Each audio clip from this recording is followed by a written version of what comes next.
Hi friends, இன்னைக்கு சத்தான உளுந்து களி தான் செய்ய போகிறேன். எப்படி செய்யறதுன்னு பார்க்கலாம். இது வந்து நல்ல பெண் குழந்தைங்களுக்கு ரொம்ப நல்லதுங்க.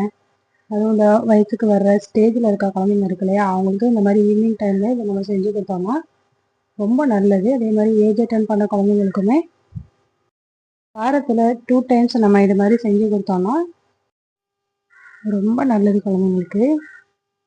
வாங்க எப்படி செய்யறதுன்னு பார்க்கலாம். நான் ஈவினிங் டைம் செஞ்சதுனால ஒரு 1/2 கப் எடுத்துருக்கிறேன். 1/2 கப் உளுந்து ஊற வச்சு இதை நம்ம அரைச்சி செய்யும்போது நிறையா ஒரு கப்பு நிறையவே வந்துடும். நமக்கே தெரியும் உளுந்து வந்து பெருகும். இதை ஒரு நல்லா வாஷ் பண்ணிவிட்டு ஒரு 1/2 மணி நேரம் ஊற வச்சுருவோம்.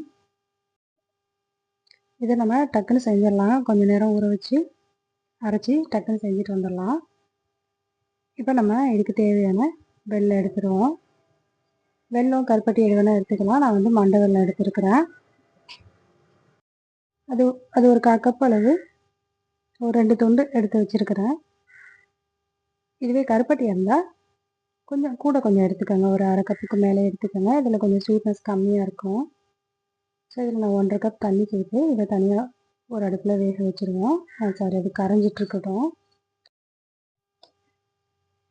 பாருங்கள், 1/2 அன் ஹவர்லேயே நல்லா ஊறிடுச்சு. இப்போ நம்ம இந்த உளுந்தெல்லாம் எடுத்து அரைச்சிட்டு வந்துடுவோம். இது வந்து பதம்லாம் இல்லை, இதை நல்லா மையாக அரைச்சா போதும். நல்லா தண்ணி விட்டு நல்லா மையாக அரைச்சிட்டு எடுத்துகிட்டு வந்துடுவோம். நான் இப்போ 1 கப் தண்ணி சேர்க்குறேன். நிறைய தண்ணி விட்டாலுமே அது மிக்சியிலேருந்து அப்படியே தெரிச்சு வந்துடும், ஜாடியிலேருந்து தெரிச்சு வந்துடும். ஸோ நான் 1 டம்ளர் தண்ணி இப்போதைக்கு சேர்த்துருக்கேன். இது வந்து நம்ம அந்த வெள்ளை சிரப்பில் நம்ம எக்ஸ்ட்ரா தண்ணி ஆட் பண்ணிக்கலாம் தேவைப்பட்டால். பட் நான் இதுவே கரெக்டாக இருந்தது.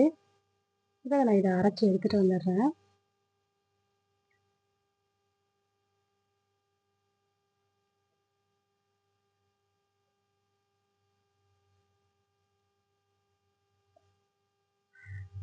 இதுபோல் நல்ல தண்ணியாக அரைச்சி எடுத்துக்கலாம். பார்க்கலே தெரியும் நல்லா ஃபைனாக அரைஞ்சிருக்கு. இப்போ இதை நம்ம ரெடி பண்ண ஆரம்பிச்சிடலாம். நான்ஸ்டிக் பேனில் நல்லெண்ணெய் சேர்த்துருக்குறேன். நல்லெண்ணெய் தான் இதுக்கு சேர்க்கணும். சப்போஸ் நல்லெண்ணெய் சில பேருக்கு குளிர்ச்சி ஒத்துக்காது அப்படின்னா நெய் சேர்த்துக்கலாம். இப்போ நான் வந்து அரைச்ச உளுந்தை இதில் சேர்த்துக்கிறேன். உளுந்தை வேஸ்ட் பண்ண வேணாம், நல்லா எல்லாத்தையுமே வலிச்சு இதில் போட்டுக்கோங்க. இப்போ நம்ம கிண்ட ஆரம்பிச்சிடலாம். இது வந்து ஹை ஃப்ளேமில் வச்சு நம்ம கைவிடாமல் கிண்டிடலாம்.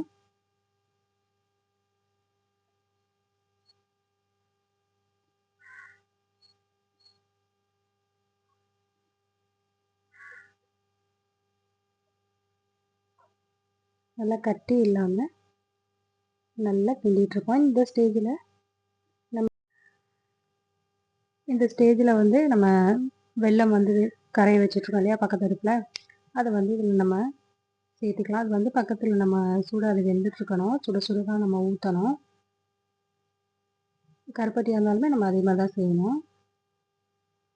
சூடாக தண்ணி ஊற்றும்போது நம்ம நல்லா உளுந்து நல்லா வெந்துடும். ஏதாவது தூசி இருக்குன்றதுக்காக நான் வடித்து சேர்த்துட்டேன். அதை கட்டி இல்லாமல் நல்லா கிண்டிட்டு இடையில நம்ம ஒரு நல்லெண்ணெய் விட்டுக்கலாம். கிட்டத்தட்ட ஒரு அல்வா பதத்தில் வரணும். நம்ம எடுத்து வச்ச மிச்சர் சிரப்பையும் சேர்த்தாச்சு. நல்லா கட்டிகள் இல்லாமல் அதெல்லாம் இது மேலே நச்சு விட்டு நல்லா கிண்டி எடுத்துப்போம்.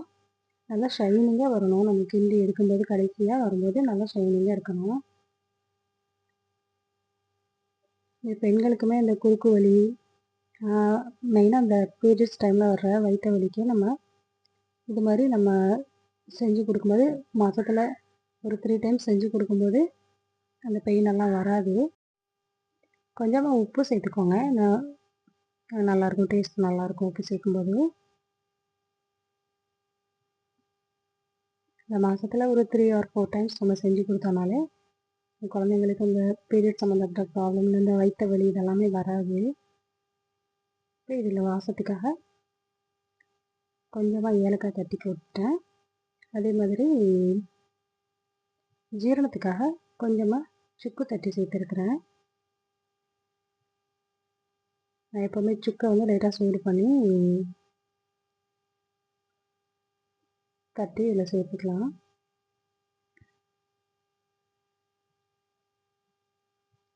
சுக்கு வந்து அந்த ஜீரணத்துக்காக சேர்க்குறது. சில பேருக்கு உளுந்து களி சாப்பிட்டோன்னா அந்த டைரியா ப்ராப்ளம் மாதிரி ஆகும். அது மேக்ஸிமம் அந்த வேகாமல் சாப்பிடும்போது தான் அந்த மாதிரி வரும். அந்த மாதிரி நல்லா நம்ம வேக வச்சிட்டோம்னா எதுவுமே பண்ணாது, உடம்புக்கு நல்லாயிருக்கும். அந்த டைரியா ப்ராப்ளம், வயிற்று ப்ராப்ளம் எதுவுமே வராது. நம்ம வேக பத்தலைன்னா தான் அந்த மாதிரியான ப்ராப்ளம்ஸ்லாம் வரும். நல்லா வெந்துருச்சு. களி வந்து சூப்பராக ரெடி ஆயிடுச்சு. இதை நம்ம மார்னிங் பிரேக்ஃபாஸ்ட் கூட செய்யலாம். நிறைய இது மாதிரி மார்னிங் நம்ம பிரேக்ஃபாஸ்ட் செய்யும்போது கொஞ்சம் உளுந்து சேர்த்து நம்ம செஞ்சுக்க வேண்டியதுதான். நான் ஈவினிங் டைமில் செஞ்சுக்கிட்டதுனால கொஞ்சமாக செஞ்சேன். ஓகே, சூப்பராக தயாராகிடுச்சு நம்மளோட சத்தான உளுந்து களி. நீங்களும் அதே மாதிரி செஞ்சு பாருங்கள். ரொம்ப டேஸ்ட்டாக இருக்கும். குழந்தைங்க விரும்பி சாப்பிடுவாங்க. வேணான்னு சொல்கிற குழந்தைங்க கூட விரும்பி சாப்பிடுவாங்க. அவசியம் ட்ரை பண்ணி பாருங்கள். வீடியோ பிடிச்சிருந்தா லைக் பண்ணுங்கள், ஷேர் பண்ணுங்கள், கமெண்ட் பண்ணுங்கள். மறந்துடாமல் சப்ஸ்கிரைப் பண்ணிக்கோங்க. தேங்க்யூ.